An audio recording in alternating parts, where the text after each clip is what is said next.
Hi everybody. In my earlier video and discussion on career growth, I mentioned that it's important to work on things your organization cares about.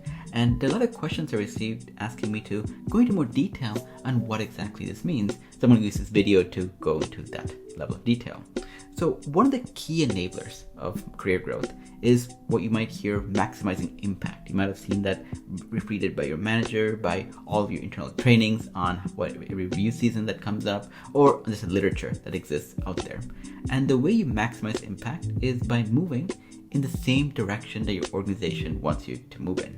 And the thing is this: your organization has a point of view, has a direction it wants you to move in. And this point of view is determined by the leaders in the organization and various individuals who have great influence in determining the long-term strategy. And this is often captured as part of vision documents, OKRs, and other forms of communication on what the multi-year roadmap should look like. If you are in a leadership position, it is critical for you to ensure that this vision is communicated consistently within your areas of influence, within the teams that are reporting to you. And if you're an individual contributor, it is equally important that you understand this vision and work with your manager to make sure the work you're doing is in alignment. Now, the part that this kind of falls apart is there are two cases where a seemingly obvious path doesn't always work. The most common case I often see is this: you have very talented and high-performing individuals, but they have difficulty progressing in their career.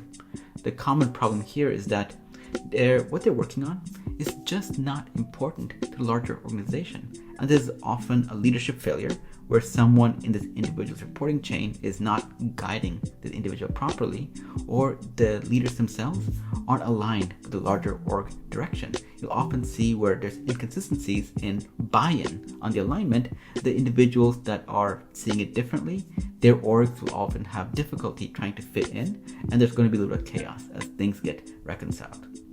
The second case, and this is often evident in individuals who would consider themselves to be mission focused, and they care more about the greater good of their work as opposed to working within the constraints of their organization's mission. These individuals just don't want to stay aligned. Like that common phrase, you can lead a horse to water, but you can't make the horse drink.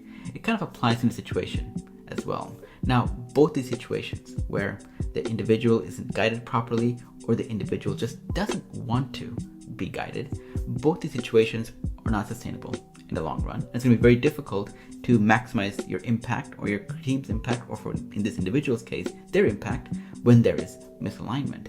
Now, the part to always keep in mind is that it's critical to recognize there's a misalignment early on, because the longer you delay, the longer you've let misalignment happen, the more further off track you're going to be, and over a period of time, course correcting and getting back to where you should go might become almost impossible. So it's important to very quickly figure out that something is wrong, correct it, get back on the track. Otherwise, maximizing impact may be one of the least of your worries in terms of your career growth and career success. And with that, I will see you all next time.